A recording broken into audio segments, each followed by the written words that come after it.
जुड़े हुए liquor licences दिए गए। इस पर क्या एक्शन हुआ, क्या कोई काम हुआ, नहीं हुआ, कार्रवाई हुई, नहीं हुई, और इसका क्या इन्वेस्टिगेशन, क्या स्थिति है, ये बताएं। और तारीख नोट कर लीजिए 25 अक्टूबर 2021 को। अक्टूबर 25 अक्टूबर 2021। उसके बाद 14 जुलाई 2022, यानी सिर्फ एक हफ्ता पहले की बात है, जिसमें कैबिनेट नोट के बिना अप्रूवल के हफड़ तफड़ में, क्योंकि उसमें 48 घंटे का भी समय रहता है, जिसमें नोटिस जारी होने चाहिए 48 घंटे पहले एलजी के पास जाना चाहिए, बिना किसी काम के, बिना किसी प्रोसेस को फॉलो किए, बिना किसी नियम और कानून को फॉलो किए हुए 144.26 करोड़, मैं एक बार आंकड़ा दोबारा से चेक करके आपको बता देती हूँ, 144.36, 26 नहीं 36 करोड़, 144.36 करोड़ का जो वेवर है, क्या वो मनीष सिसोदिया जी के नेतृत्व में उन कंपनियों को दिया गया बिना नियम, बिना कानून का पालन किए? फिर क्योंकि लिकर कार्टेल दिल्ली में चल रहा है, एक पूरा का पूरा एक गैंग है जो ये माफिया चला रहा है, और इसके दौरान 144.36 करोड़ का उनको जो है एग्जेम्पशन दी गई है लाइसेंस फी पर, जिसमें कि कोई अप्रूवल, कोई कैबिनेट नोट, कोई ऑथराइज्ड एजेंसी, किसी को इसमें जोड़ा नहीं गया, उससे किसी से बात भी नहीं की गई। और जब दिल्ली के अंदर डेल्टा वेव चल रही थी, उस दौरान ये हरकत हुई कि डेल्टा वेव के दौरान भारतवासी काम के अभाव में होटल, अस्पताल, बाकी चीज़ें बंद पड़ी थी, अस्पतालों का क्या हाल था आप सब जानते हैं, उन सब के अभाव में दिल्ली छोड़ कर जा रहे थे और उनके पास कोई रोटी रोजगार नहीं था। उस समय ये काम कर रहे थे कि डायरेक्ट ऑर्डर्स दे रहे थे कि 144.36 करोड़ जो है वो माफ कर दो। मेरा तीसरा सवाल कि L1 का जब टेंडर लगता है किसी भी कंपनी का, तो उस L1 के टेंडरिंग से पहले आपको कुछ जो है अर्नेस्ट मनी डिपॉजिट देना पड़ता है। वो अर्नेस्ट मनी डिपॉजिट जो है 30 करोड़ का दिया गया एक कंपनी द्वारा, और उस 30 करोड़ के अर्नेस्ट मनी डिपॉजिट को अगर L1 की प्रोसेसेस को फॉलो नहीं किया, अगर no objection certificate airport authority का चाहिए था, कुछ और चाहिए था, आप वो काम नहीं करके आप अपना सरेंडर कर देते हैं, तो जो आपका अर्नेस्ट मनी डिपॉजिट है वो फोरफीट हो जाता है, वो सरकारी खाते में, खजाने में चला जाता है। लेकिन इस केस के अंदर ये जो 30 करोड़ रुपए थे, बिना अप्रूवल, बिना प्रोसेसेस, बिना नियम, बिना कानून फॉलो किए हुए उस कंपनी को वापस किया गया। मेरा चौथा सवाल कि 50 रुपए जो विदेशी अल्कोहल है और खास तौर पे बियर, तो 50 रुपए पर केस की एग्जेम्पशन जो है वो एग्जेम्पशन दी गई बियर के केसेस पर जो इंपोर्टेड लिकर था, विदेश से आने वाला जो अल्कोहल था, लिकर था, उसके ऊपर 50 रुपए पर केस की एग्जेम्पशन, बिना किसी अप्रूवल के, बिना किसी कैबिनेट नोट के, बिना किसी ऑथराइज्ड एजेंसी के, बिना एलजी को सूचित किए, ये 50 रुपए भी पर केस कम किया गया, जिसकी वजह से जो दिल्ली की जनता है, उनके जो टैक्स के फायदे थे, जो उनको पैसा आना था, वो सब जो है जनता के पैसे का लगातार नुकसान किया गया। इसके बाद जो एक ब्लैक लिस्टेड कंपनी है खाओ गली नाम की जो ब्लैक लिस्टेड कंपनी है, उसको इन्होंने 2 जोन्स के ठेके दिए हैं। 2 जोन्स के अंदर ब्लैक लिस्टेड कंपनी को ठेका कैसे दिया, इसकी भी एक्सप्लेनेशन ये केजरीवाल जी तथ्यों के साथ दें तो हम सबको ईमानदारी का सर्टिफिकेट असेस करने में मदद होगी। एक कार्टलाइजेशन जो है, टेंडरिंग प्रोसेसेस के अंदर कार्टलाइजेशन बंद होती है कि हम 4-5 लोग तय कर लें आपस में कि हम 4-5 कंपनियां फ्लोट करेंगे और उसी के आधार पर मिलजुल के हेराफेरी करके हम इकट्ठे टेंडरिंग में उतरे और टेंडरिंग प्रोसेस में कि इसको मिले तो मैं पार्टनर, मेरे को मिले तो ये पार्टनर, इस तरीके की जो चीज़ें हैं वो अवैध है, इलीगल है, गैर कानूनी है। लेकिन आपको हैरानी होगी कि इस सारी जो लिकर पॉलिसी है जिसके अंदर सब धांधलेबाजी हुई है, उसके अंदर कार्टलाइजेशन की प्रोसेस जारी थी। मंगूटा एक कंपनी है, वो मंगूटा कंपनी एक इंडोस्प्रिट और एक खाओगली, ये 3-4 कंपनियों की कार्टलाइजेशन के बाद ये काम हुआ। और इन सब के पीछे श्रीनिवास आलू रेड्डी का जो है MSR का क्या लेना देना है, कितने पैसे लगे, क्या है, इसकी अगर वो ब्यौरा देंगे तो जनता को सहूलियत होगी ईमानदार का सर्टिफिकेट असेस करने में। तो आज जो है हम यही बताने आए हैं कि इन सब इलीगल गैर कानूनी चीज़ों को लेकर जिस तरीके की धोखाधड़ी दिल्ली की जनता के साथ हुई है और जो बहुत बड़ा जो है स्कैम ही कहेंगे, उसका ब्यौरा जो है तथ्यों के आधार पर अगर केजरीवाल जी देते हैं तो हमें जो है सहूलियत हो जाएगी। और इनको ऐसी आफत क्या आई कि इनको अर्जेंट नोट सर्कुलेट करना पड़ा बिना 48 घंटे का नोटिस दिए, क्योंकि कोई भी पॉलिसी नोट है उसमें कोई मरने जीने वाला नहीं, कोई आग नहीं लगी, कोई आपदा नहीं आई, कुछ नहीं हुआ। तो 48 घंटे के नोटिस के बिना एजेंडा सर्कुलेट किए हफड़ तफड़ में इनको ये कागज़ क्यों साइन करने पड़े, और ये ज़रा हम सबको बता दें। तो बेसिक जो हमारी बात है वो यही है कि जो अल्कोहल के ऊपर, लिकर के ऊपर टैक्सेस लगते हैं, वो टैक्सेस जनता के काम आने वाला पैसा है, लेकिन इन्होंने लगातार लिकर कंपनियों को, माफिया को फायदा पहुंचाने के लिए नियम कानून का उल्लंघन करते हुए कुछ निर्णय लिए हैं। और सीधे सीधे तौर पर वो लाइसेंसेस, वो निर्णय जो है उससे जो है जनता का नुकसान हुआ है, जिसमें वेवर ऑफ फीस इत्यादि इन्होंने दिया है। अब इसी बात को मैं जो अंग्रेजी चैनल्स हैं उनके लिए कहना चाहती हूँ कि in a non-confirming manner and even wards, मैं डिटेल में नहीं जा रही, ये सवाल मैंने पूछ लिया है। एक वार्ड के अंदर 2 ठेके खोलने का, फिर 2 से अधिक खोलने का, उसकी भी कोई परमिशन नहीं थी, वो भी इन्होंने काम किया है। जो पीनल एक्शन जिन लोगों के खिलाफ होना चाहिए था वो पीनल एक्शन नहीं लिया गया, क्योंकि उनके जो पेट लाइसेंसेस है वो कैंसिल होने चाहिए, वो नहीं हुए।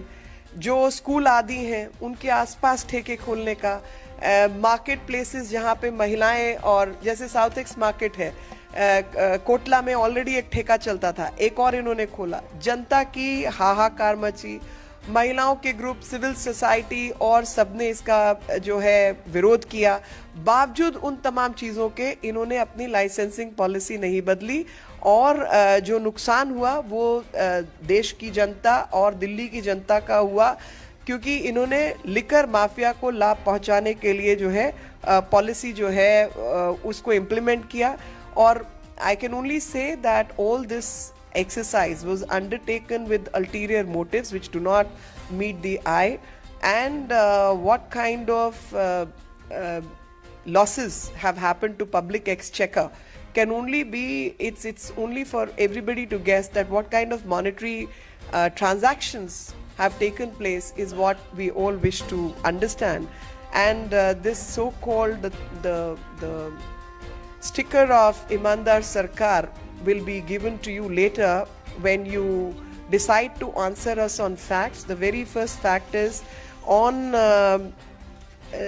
25th October 2021, this was a notice issued by Excise Department of Delhi to the companies concerned who were part of the cartelization process in tendering process itself. What happened to this notice? What action was taken? What investigation happened? Whether any action was taken or not undertaken is what we want to understand, and please answer specifically pertaining to the notice and don't talk about Imandar Beiman Sarkar.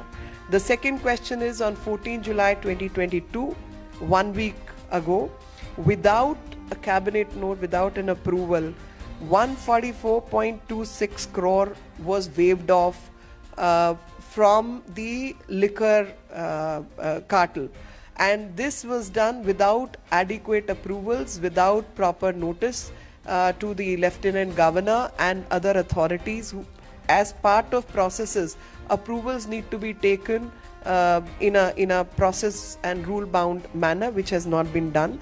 And then when you issue tenders and someone qualifies under L1, that's the first tender, in those circumstances there is something called earnest money deposit, EMD, and in case that L1 processee does not process further, does not take appropriate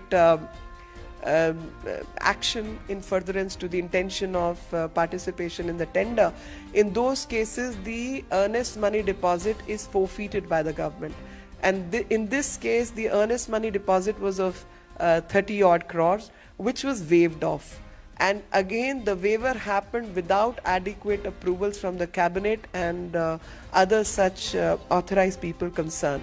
Then 50 rupees per case in case of imported beer was waived off. Now that is a straightaway loss to the exchequer and public money. So is someone who's been squandering public money, rupees 50 per case, which would have added to the coffers and the treasury of Delhi government and would have been used by the people of Delhi, was waived off in favor of a company so that foreign liquor could enter the market at a cheaper rate.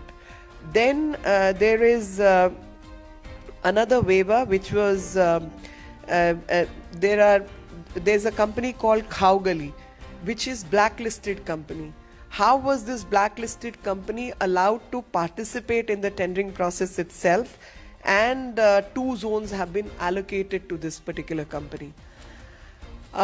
In the process of tendering, cartelization is prohibited, and in this case the sincere request is to investigate this particular part, that Manguta is one company, Indospirit is another company, and Khaugali is the third company. These companies formulated a cartel, and through the cartelization process and at the back, I mean, I have no knowledge, but I would want everyone to investigate. Is this Srinivasalu Reddy, MSR, whose money is behind these companies? That needs to be brought forward, and Mr. Kejriwal can answer. In fact, in respect of cartelization, the blacklisted companies cannot participate. The manufacturers of the alcohol cannot be the distributors. That's another point in the entire tendering process. In this case, the manufacturers were also the distributors. That is where this tendering process was wrong. And all this happened under the leadership of Mr. Sisodia, and Mr. Kejriwal was the one who was chairing these meetings. I think they both need to come forward and answer these questions. खास तौर पर ये तो पता चलना चाहिए कि जो अल्कोहल बनाने वाली कंपनियां हैं वो कंपनियां कभी भी बेचने वाली कंपनी नहीं हो सकती, तो वो भी टेंडरिंग प्रोसेस से प्रोहिबिटेड है, लेकिन इन्होंने वो काम भी किया. So I think we've asked these questions, and I would request Mr. Kejriwal to specifically answer these questions. ये सब प्रश्नों का वो जवाब दे. तो ईमानदार बेईमानी का जो तगमा है वो तो दिल्ली की जनता आपको लगाएगी और देश की जनता देख रही है, लेकिन इधर उधर की बात नहीं करें और सीधे प्रश्नों का सीधा जवाब दें, तो हम सबको तगमा देने में आसानी होगी. इन्हीं शब्दों के साथ आपका आभार. कोई प्रश्न है तो आप पूछ लीजिए.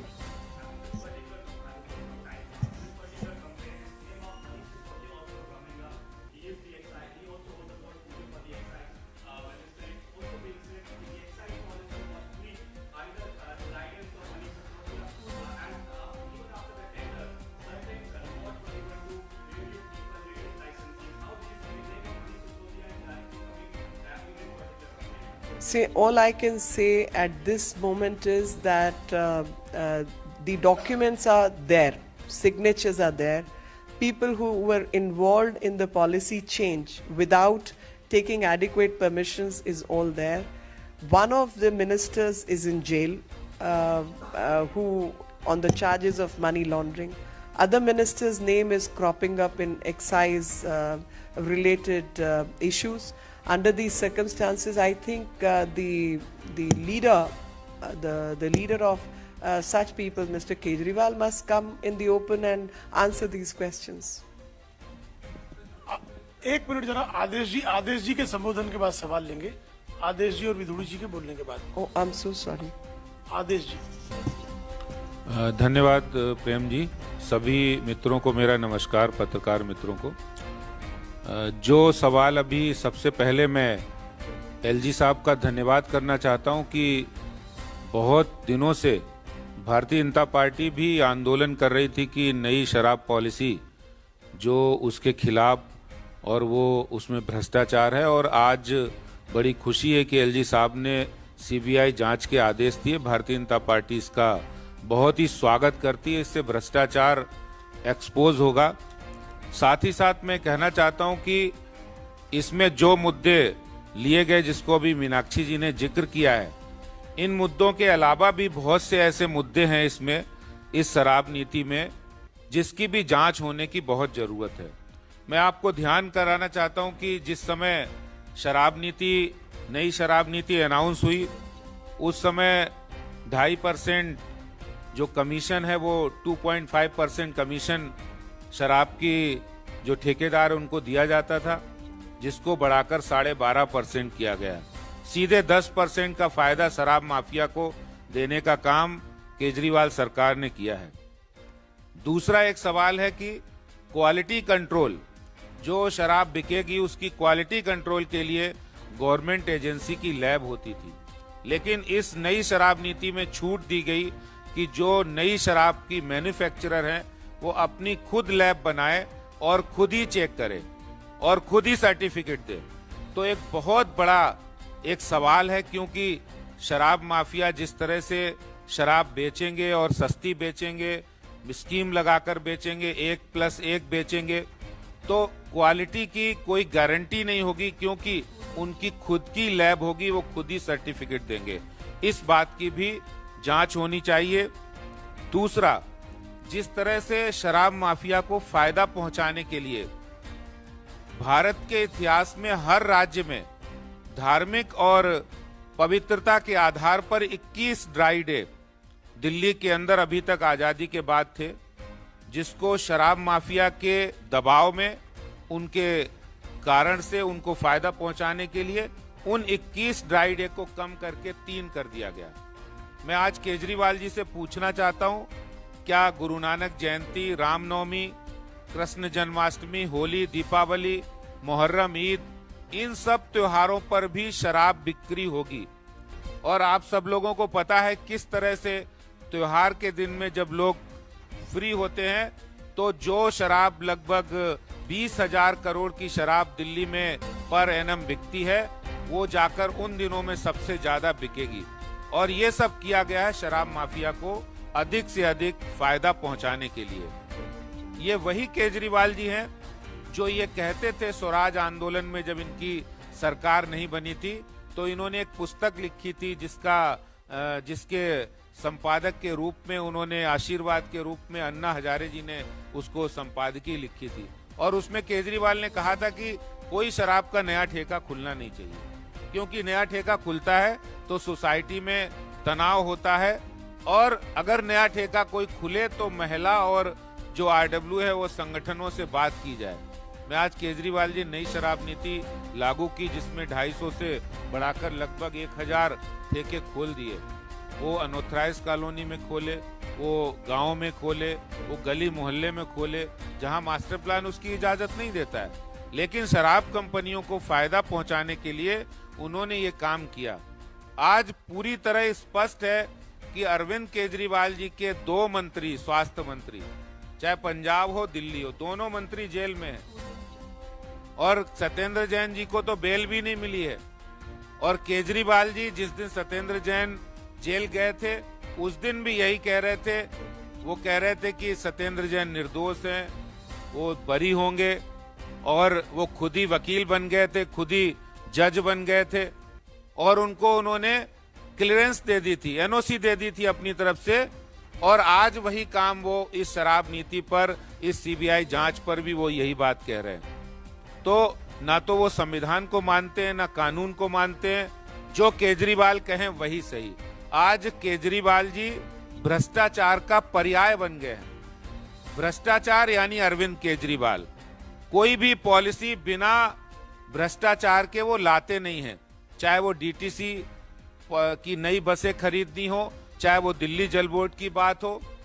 और मैं आपको ये बताना चाहता हूं कि ये मनीष सिसोदिया जी जो इस लिक्कर पॉलिसी के सबसे बड़े हिमायती है, उन्होंने जिस समय अनाउंसमेंट किया था उस समय उन्होंने कहा था कि हम equal distribution of liquor, equal distribution, कहीं पर शराब के ठेका 10 किलोमीटर है, कहीं 1 किलोमीटर है, तो दिल्ली में हम बराबर दूरी पर शराब के ठेके खोले जाएं, इसके लिए हमें नई शराब नीति ला रहे हैं।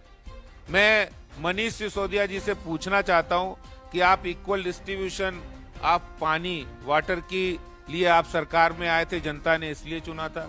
इक्वल डिस्ट्रीब्यूशन ऑफ राशन के लिए आए थे, equal distribution of sewerage system के लिए आए थे। शराब की इक्वल डिस्ट्रीब्यूशन के लिए जनता ने आपको नहीं चुना था, लेकिन आपका काम, आपका इंटेंशन गलत था, क्योंकि आपको हजारों करोड़ रुपए शराब माफिया से पैसा लेना था, भ्रष्टाचार करना था, इसलिए आपने ऐसी पॉलिसी की। मैं एक बात का जिक्र और करना चाहता हूं कि जिस तरह से सिसोदिया जी और अरविंद केजरीवाल दिल्ली के एजुकेशन मॉडल में एक बात करते हैं हैप्पीनेस क्लास की। आपको पता है हैप्पीनेस क्लास क्या है? ये हैप्पीनेस क्लास इनकी है कि बच्चों को ज्यादा से ज्यादा शराब पिलवाओ, ये उनका हैप्पीनेस क्लास का मॉडल है। और इसीलिए आज जब अनऑथराइज्ड कॉलोनी के अंदर शराब के ठेके खोले गए, महिला संगठन आगे आए और उन्होंने विरोध किया, तो आपने भी देखा होगा कई जगह बाउंसर बुलाकर, गुंडे बुलाकर उन महिलाओं को, बहनों को और उन युवाओं को पिटवाया गया, क्योंकि केजरीवाल जी चाहते हैं गली मोहल्ले में युवा शराब के नशे में डूब जाए और फिर वो सही बात नहीं कह सके और पढ़ाई लिखाई नहीं कर सके। ये काम अरविंद केजरीवाल सरकार ने किया है। मैं आज सीबीआई जांच का तो स्वागत करता ही हूं, लेकिन केजरीवाल जी से पूछना चाहता हूं कि जिस तरह से आपने बेशर्मी ओढ़कर उस अपनी बातों को हमेशा सच कहने का कारनामा करते हो, पंजाब में जाकर आप कह रहे कि नशा बंदी करेंगे, गुजरात अभी गए, कह रहे यहाँ पर शराब बंदी है, हम इसको अच्छी तरह लागू करेंगे। ये दोमुहा, ये दोगलापन आप छोड़िए। दिल्ली के अंदर जो आपने हजारों करोड़ रुपए का भ्रष्टाचार किया, उसका सच्चाई तो सामने आने ही वाली है।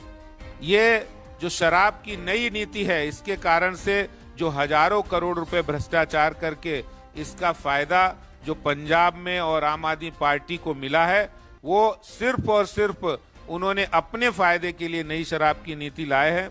मैं इसकी सीबीआई जांच का बहुत स्वागत करता हूं। और एक बात जरूर कहना चाहता हूं केजरीवाल जी कि डुबा दी दिल्ली दारू में, आपने डुबा दी दिल्ली दारू में, पर पानी तुम ना पिला पाए। ठेके तुमने बढ़ा दिए, पर स्कूल एक भी ना बना पाए। पीने की उम्र घटा दी तुमने, पर प्रदूषण तुम ना घटा पाए। और नशा बांट दिया युवाओं में, पर रोजगार तुम ना दिला पाए। सर जी, आपके इन करतूतों में निश्चित रूप से बहुत बड़े करप्शन और भ्रष्टाचार की बू आ रही है। और मैं आज भारतीय जनता पार्टी की ओर से कहना चाहता हूं, केजरीवाल जी चुप हम नहीं बैठेंगे। कल हम एक प्रचंड प्रदर्शन दिल्ली में इस पॉलिसी के खिलाफ, जिस तरह हमारा आंदोलन चल रहा था, हम एक प्रचंड प्रदर्शन करने वाले हैं। कल केजरीवाल जी के ऑफिस पर, घर पर, कहीं पर भी निश्चित होगा, हम इस प्रदर्शन को करेंगे। यही बात हमें कहनी है। बहुत बहुत धन्यवाद। आदरणीय विधुड़ी जी।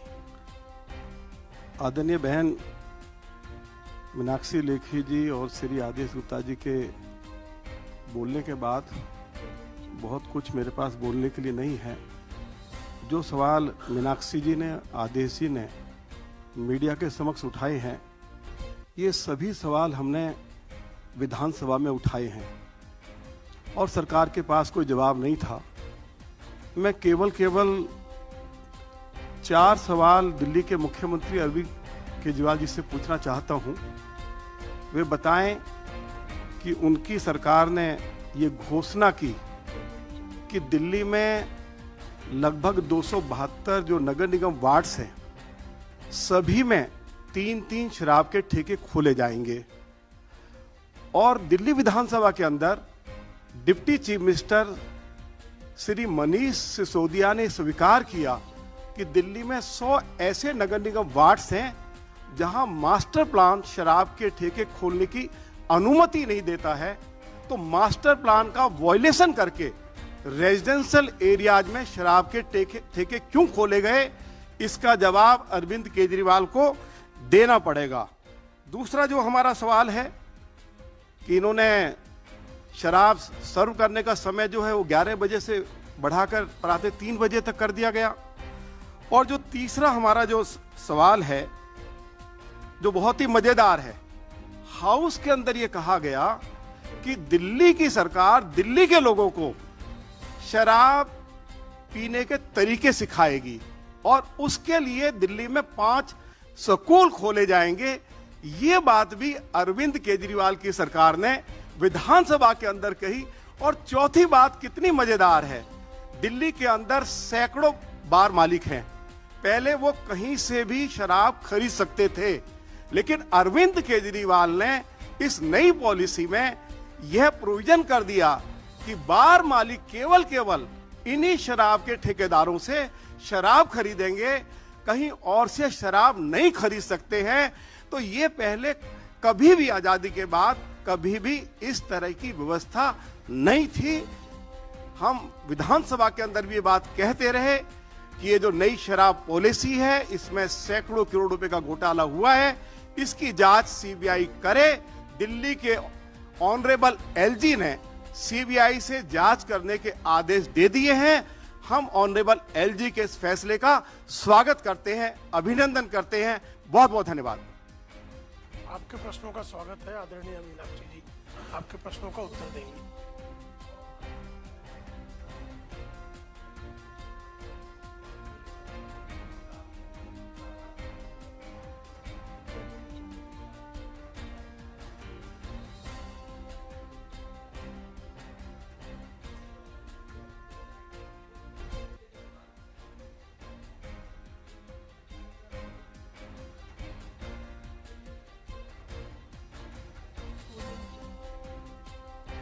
So, one line which is in Hindi, "Chor ki dadi mein tinka," is what comes to my head. That the fact is that instead of being engaging in rhetoric, Manish Sisodia is going to be targeted. Nobody knew. He must be knowing. That's why he's speaking like this. I have no knowledge. Even till date, I have maintained that documents would have been signed by one or the other, and it's a matter of record. I have not said it's Sisodia or Mr. Kejriwal, whatever, but he's been chairing those meetings, number one. Number two, so far as the work done by his government is concerned, regarding the work done, I've raised these questions. Instead of engaging in rhetoric, he should answer these questions. And that would indicate what his government has been wanting to do or not wanting to do. That's all I can say. Anybody else? Yes, please.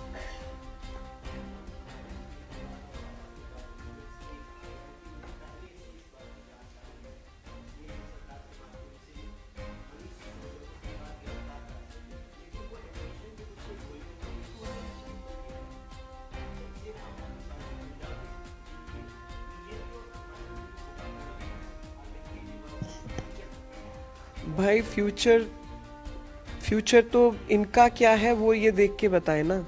इनके जो कारनामे हैं वो ये बेहतर जानते हैं। मेरे को जानकारी नहीं है कि सिसोदिया जाएंगे या ये जाएंगे या कौन जाएंगे, मगर ये जानकारी इनके पास ज़रूर होगी कि किसके दस्तखत कहाँ पर है। हमारे पास जानकारी नहीं है। हम तो खाली कागज़ों के आधार पर क्या है नियम के अनुसार रूल 57 है जो रूल्स ऑफ बिजनेस होते हैं, उसमें एक बार मैं चेक कर लूँ 47 है या 57 है, 57 ही है। तो 57 के मुताबिक अगर कोई भी गैर कानूनी चीज़ टेंडरिंग प्रोसेस में इसमें उसमें अनियमितता होती है तो उसको चीफ सेक्रेटरी फ्लैग ऑफ करता है। तो इस केस में भी चीफ सेक्रेटरी ने फ्लैग ऑफ करके वो एलजी के पास भेजा, उस पर कार्रवाई हुई है। कागज किसके, हस्ताक्षर किसके, जानकारी इनके पास है, तो ये जानते होंगे। मैं अपनी तरफ से नहीं बोल रही, पर अरविंद जी जैसी बात कर रहे हैं तो जाहिर है मनीष सिसोदिया के ही सिग्नेचर्स होंगे। ये अरविंद जी कह रहे हैं, मैं नहीं कह रही।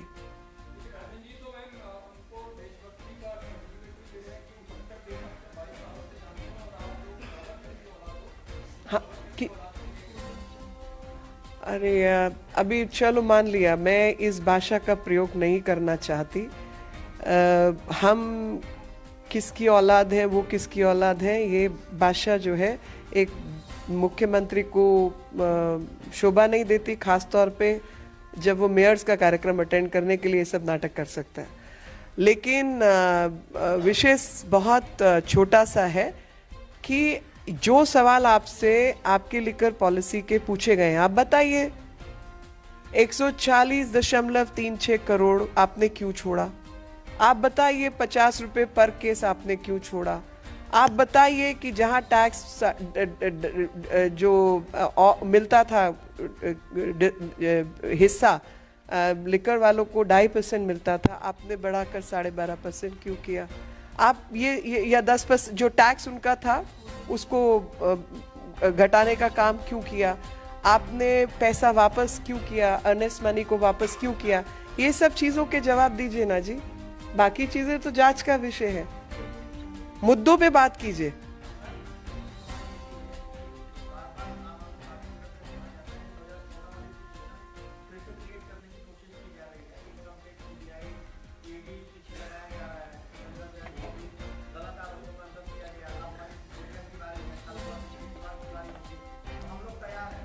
नहीं, वो अच्छी बात है, ये तैयारी तो रहनी चाहिए। अगर गलत काम किए तो ये तैयारी सबका होना चाहिए, क्योंकि इस देश में जो नियम कानून बने हैं वो हमने नहीं बनाए।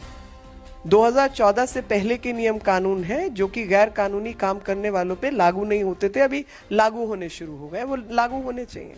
और जिन्होंने गलत काम किया उनकी तैयारी भी रहनी चाहिए, क्योंकि देश के नियम कानून अपना काम करेंगे।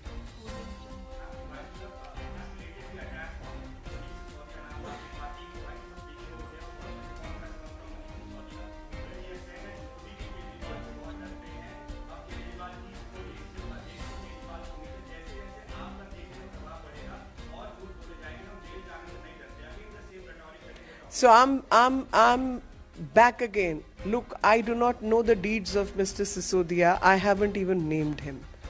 I do not know the deeds of Mr. Kejriwal. I have not named him in that sense.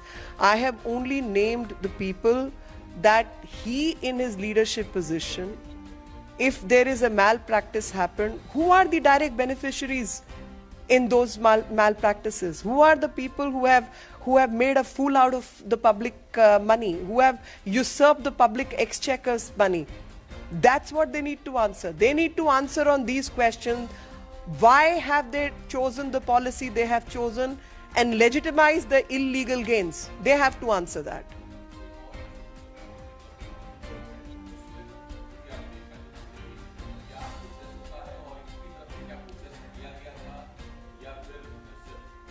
मैं सिंगापुर से रिलेटेड कोई ज़रा मैं एक नोट आपको पढ़ के बता देना चाहती हूँ।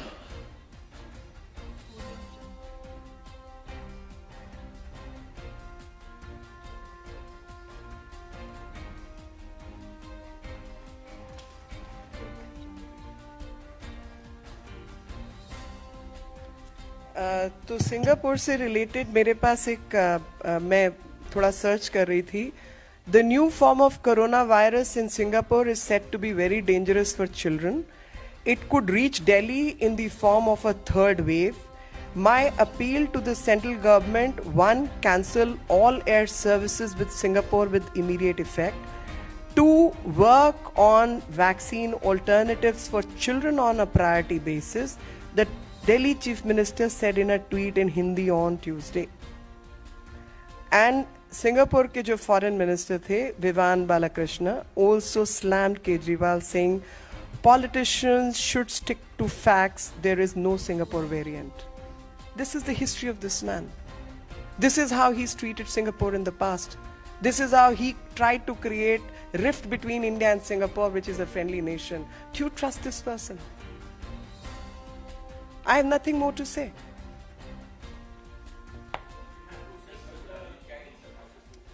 I have nothing more to say on this. Thank you.